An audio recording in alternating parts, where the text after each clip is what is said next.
നമസ്കാരം, ഞാൻ ഡോക്ടർ രാഖി. ഇന്ന് നമ്മൾ സംസാരിക്കാൻ പോകുന്നത് ഫെബ്രൈൽ സീഷേഴ്സിനെ കുറിച്ചാണ്.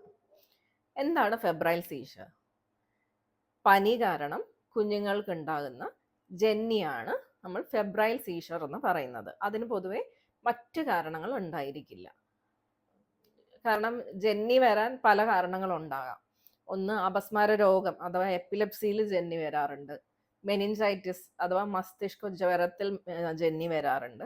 അങ്ങനെ പല കാരണങ്ങൾ കൊണ്ട്, ബ്രെയിൻ ട്യൂമേഴ്സ് അതിൽ ജന്നി വരാറുണ്ട്. അങ്ങനെ പല കാരണങ്ങൾ കൊണ്ട് ജന്നി വരാം. പക്ഷെ കുട്ടികളിൽ മാത്രമായിട്ട് പനിയുമായിട്ട് ബന്ധപ്പെട്ട് മാത്രം കാണുന്ന ജന്നിയെയാണ് നമ്മൾ ഫെബ്രൈൽ സീഷേഴ്സ് എന്ന് പറയുന്നത്. ഇത് സാധാരണയായി 6 മാസം പ്രായം മുതൽ 5 വയസ്സ് പ്രായം വരെയുള്ള കുട്ടികളിലാണ് ഇത് കാണപ്പെടുന്നത്. പൊതുവെ ഫെബ്രൈൽ സീഷേഴ്സ് എന്ന് പറയുന്നത് വലിയ അപകടമൊന്നും ഉണ്ടാക്കാത്ത ഒരു അസുഖമാണ്. എന്നിരുന്നാലും അതിന് കുറച്ച് കോംപ്ലിക്കേഷൻസ് ഉണ്ടാവാം. അപ്പോൾ അതിനെ പറ്റി ഡീറ്റെയിൽഡ് ആയിട്ട് ഞാൻ പറയാം. ഇത് പ്രധാനമായും ഇതിൻ്റെ ലക്ഷണങ്ങൾ എന്തൊക്കെയാണെന്ന് നോക്കാം. ഒന്ന്, ജന്നി തന്നെയാണ് ഇതിൻ്റെ ലക്ഷണം. പനി വരുന്നു, പനിയുടെ കൂടെ കുട്ടിക്ക് ജന്നി വരുന്നു എന്നുള്ളതാണ് ഇതിൻ്റെ മെയിൻ ലക്ഷണം. പിന്നെ വളരെ അപൂർവമായിട്ട് ചില കേസുകളിൽ പനി തുടങ്ങുന്നതിന് മുന്നേ ജന്നി ആയിരിക്കും ആദ്യം തുടങ്ങുന്നത്, പിന്നെ ആയിരിക്കും പനി വരുന്നത്. അങ്ങനെയും കാണാറുണ്ട്. അപ്പോൾ ലക്ഷണങ്ങൾ എന്ന് പറയുന്നത്, ഒന്ന്, കുഞ്ഞിന് പെട്ടെന്ന് ബോധം നശിക്കുന്നു. ബോധം പോയിട്ട് കുഞ്ഞ് വീണിട്ട് ശരീരം ഇങ്ങനെ ജെർക്കി മൂവ്മെന്റ്സ് ഉണ്ടാവുന്നു.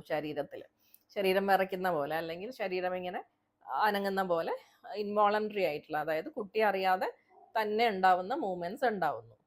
അപ്പോൾ അതിൻ്റെ കൂടെ തന്നെ ഉണ്ടാവുന്നതാണ് കുഞ്ഞിന് ശരീരത്തിലുള്ള നിയന്ത്രണം നഷ്ടപ്പെടുകയും ഛർദിൽ, അറിയാതെ മൂത്രം പോവുക, അറിയാതെ മലം പോവുക തുടങ്ങിയവയും കൂടെ ഉണ്ടാവാറുണ്ട്.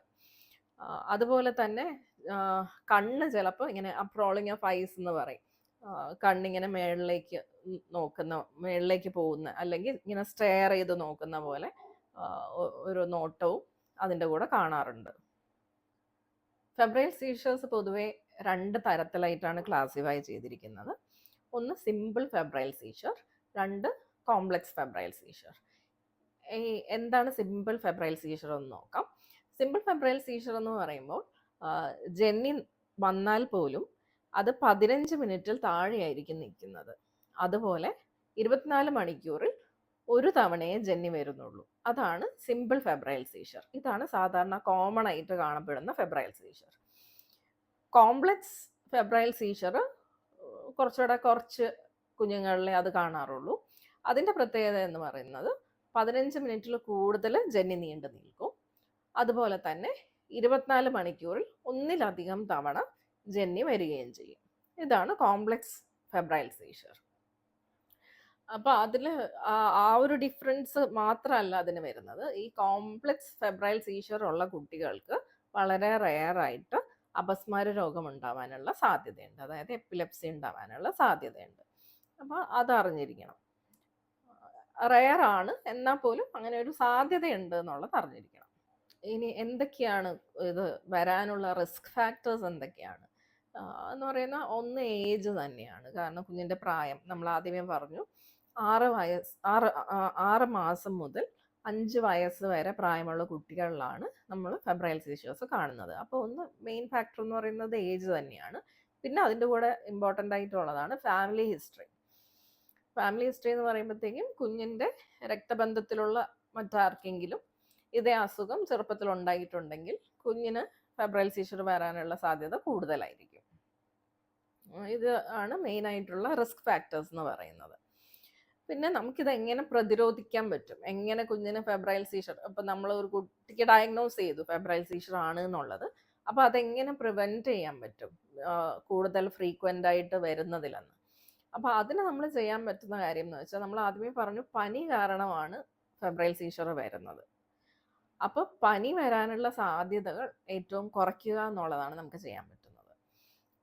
അതിന് നമ്മൾ ചെയ്യേണ്ടത് വാക്സിനേഷൻസ്, പല അസുഖങ്ങൾക്ക് ഉള്ള വാക്സിനേഷൻസ് അവൈലബിൾ ആണ്. അപ്പോൾ ആ വാക്സിനേഷൻസ് പല വൈറസിൻ്റെ അസുഖങ്ങൾക്കും എല്ലാത്തിനും ഒക്കെ വാക്സിനേഷൻസ് അവൈലബിൾ ആണല്ലോ. അപ്പോൾ അത് അത് അവോയ്ഡ് ചെയ്യുമ്പോഴത്തേക്കും, വാക്സിൻ കൊടുത്ത് ഈ അസുഖങ്ങൾ അവോയ്ഡ് ചെയ്യുമ്പോഴത്തേനും പനി വരാനുള്ള സാധ്യത കുറയുന്നു. അതുകൊണ്ട് തന്നെ ഫെബ്രൈൽ സീഷർ വരാനുള്ള സാധ്യതയും കുറയുന്നു. പിന്നെ ഇനി നമ്മൾ ഫെബ്രൈൽ സീഷർ വന്നു, അല്ലെങ്കിൽ ആദ്യമായിട്ട് ഒരു കുഞ്ഞിന് ജന്നി വന്നു, അത് നമുക്ക് എങ്ങനെ കണ്ടുപിടിക്കാൻ പറ്റും? അത് ഫെബ്രൈൽ സീഷർ ആണോ? ഞാൻ ആദ്യമേ പറഞ്ഞു പല കാരണങ്ങൾ കൊണ്ട് സീഷർ വരാം എന്നുള്ളത്. അപ്പൊ അതുകൊണ്ടാണോ എന്നുള്ളത് എങ്ങനെ ഡിഫറൻഷിയേറ്റ് ചെയ്യാൻ പറ്റും? അപ്പൊ അതിന് ചിലപ്പോൾ നിങ്ങളുടെ ഡോക്ടർ വിവിധ ടെസ്റ്റുകൾ നടത്തിയെന്ന് വരും, കുഞ്ഞിന്റെ സിംറ്റംസിനനുസരിച്ച്.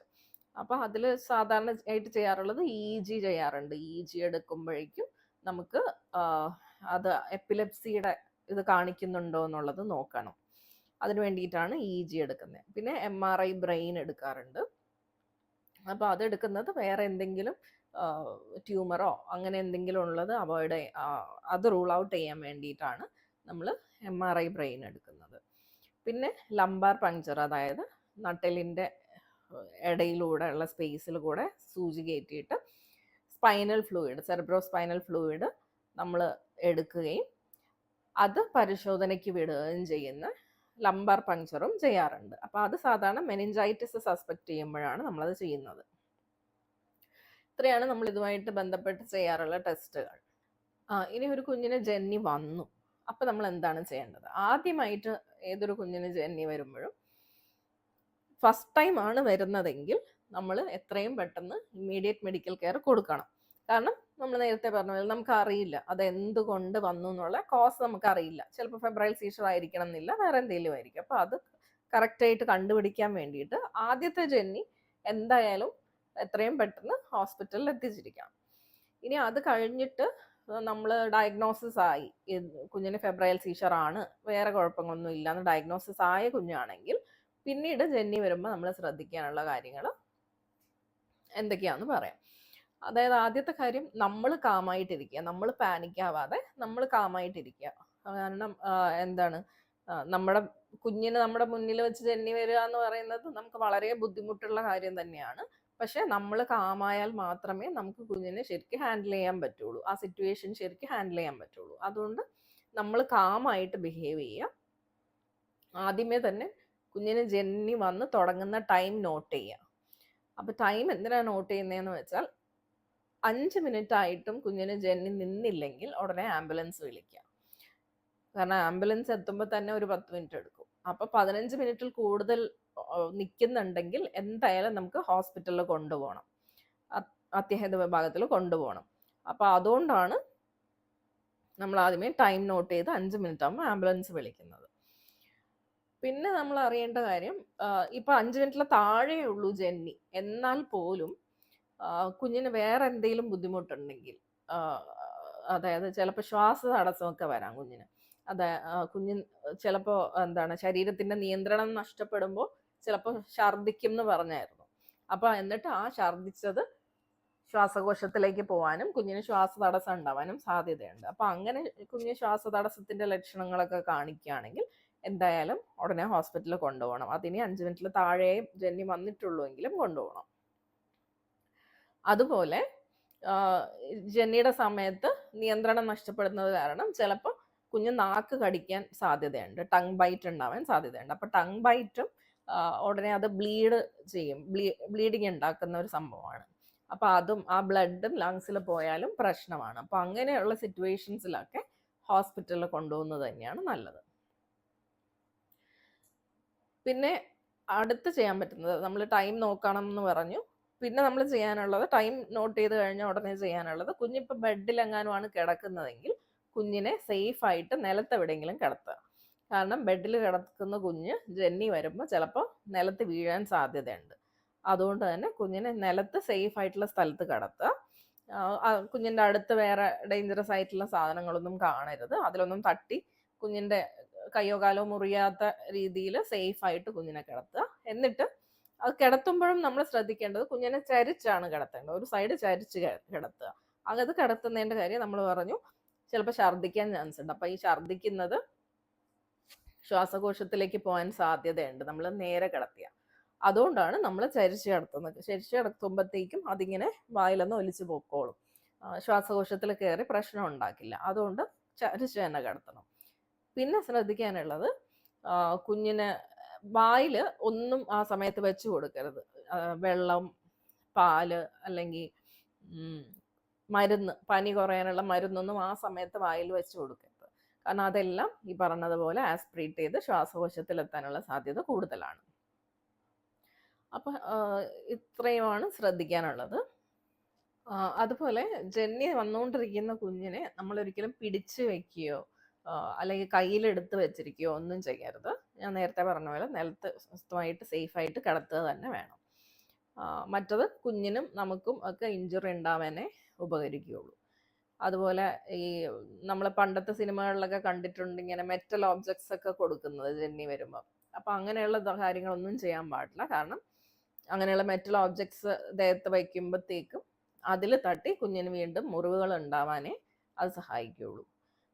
അപ്പോൾ ഇതൊക്കെയാണ് ഫെബ്രൈൽ സീഷേഴ്സിനെ പറ്റി അറിയേണ്ടതും മാതാപിതാക്കൾ അറിയേണ്ടതും ശ്രദ്ധിക്കേണ്ടതുമായിട്ടുള്ള കാര്യങ്ങൾ. കൂടുതൽ സംശയങ്ങൾ എന്തെങ്കിലും ഉണ്ടെങ്കിൽ നിങ്ങൾക്ക് കമൻറ്റ് ബോക്സിൽ എഴുതി ചോദിക്കാവുന്നതാണ്. Thank U.